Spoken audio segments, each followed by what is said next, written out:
दोस्तों, ये बात तो सच है कि ज्ञान और शिक्षा ऐसे अनमोल तोहफे हैं जिसे हासिल करना बेशक मुश्किल जरूर है, लेकिन अगर आप कठिन परिश्रम करना जानते हैं और चाहते हैं कि आपके पास भी वो सब कुछ हो जो हर सफल इंसान के पास है, जैसे बंगला, पैसा, गाड़ी और सबसे जरूरी इज्जत, तो आपको इनको पाने के लिए शिक्षा और ज्ञान को हासिल करना बहुत जरूरी है।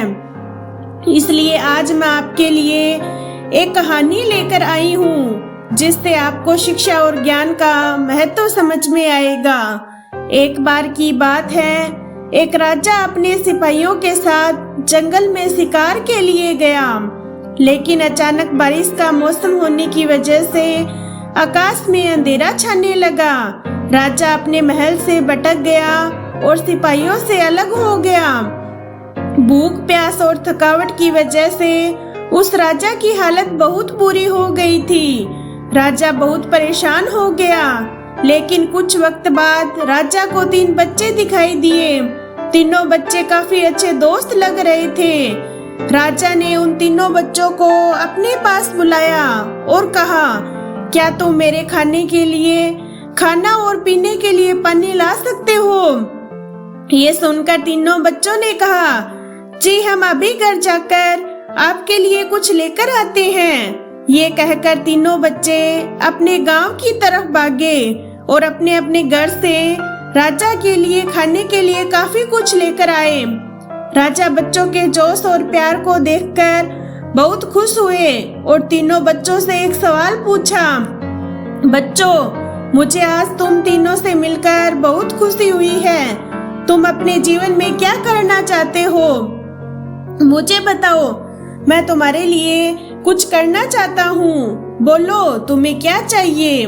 ये सुनकर तीनों बच्चे कुछ देर तक सोचते रहे और फिर थोड़ी देर में उनमें से एक लड़के ने कहा, मुझे धन चाहिए। मैंने कभी 2 वक्त की रोटी नहीं खाई, कभी अच्छे कपड़े नहीं पहने, इसलिए मुझे सिर्फ धन ही चाहिए। राजा ने कहा, ठीक है, मैं तुम्हें इतना धन दूंगा कि तुम हमेशा खुश रहोगे। ये सब सुनकर इस बच्चे की खुशी का ठिकाना नहीं रहा। अब दूसरे बच्चे की बारी थी, तो राजा ने दूसरे बच्चे से पूछा, बताओ तुम्हें क्या चाहिए?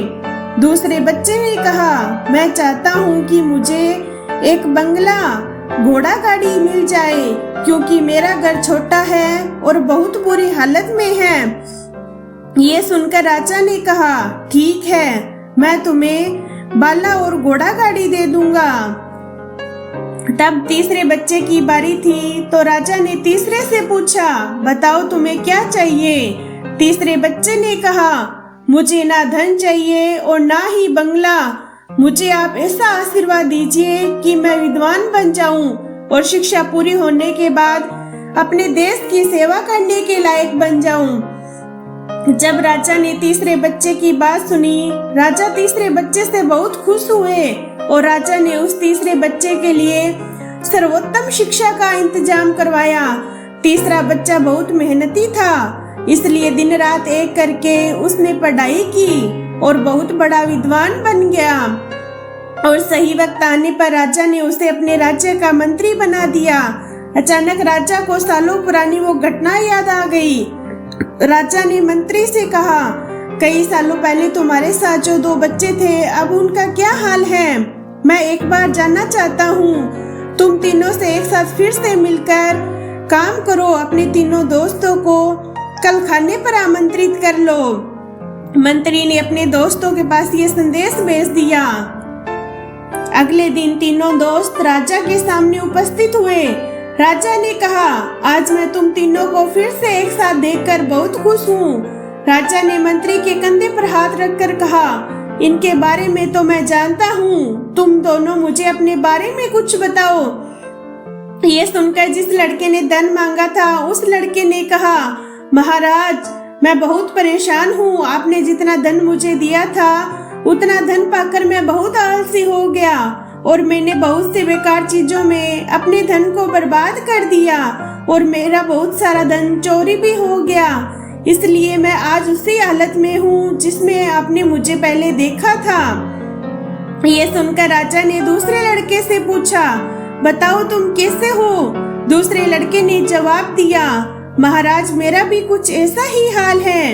मैं तो अपने बंगले में बहुत खुशी और सुकून से रह रहा था, लेकिन कुछ वक्त पहले आई बाढ़ ने मेरा सब कुछ बर्बाद कर दिया और मैं उसी हाल में हूँ जिसमें आपने मुझे पहले देखा था। ये सब सुनकर राजा ने कहा, अब इस बात को हमेशा याद रखना कि धन दौलत और संपत्ति हमारे पास हमेशा नहीं रहती, लेकिन ज्ञान और शिक्षा ऐसे अनमोल खजाने हैं जो हमेशा हमारे पास रहते हैं और इसे कोई चुरा भी नहीं सकता। अगर तुम शिक्षा में विद्वान बन जाओगे तो धन और संपत्ति अपने आप तुम्हें मिल जाएंगे। ये छोटी सी कहानी है जिससे हमें शिक्षा मिलती है। धन पाने का लालच हर किसी को होता है। हर कोई चाहता है कि वो अच्छे घर में रहे, अच्छा खाना खाए और अच्छे कपड़े पहनकर एक सेठ की जिंदगी जिए।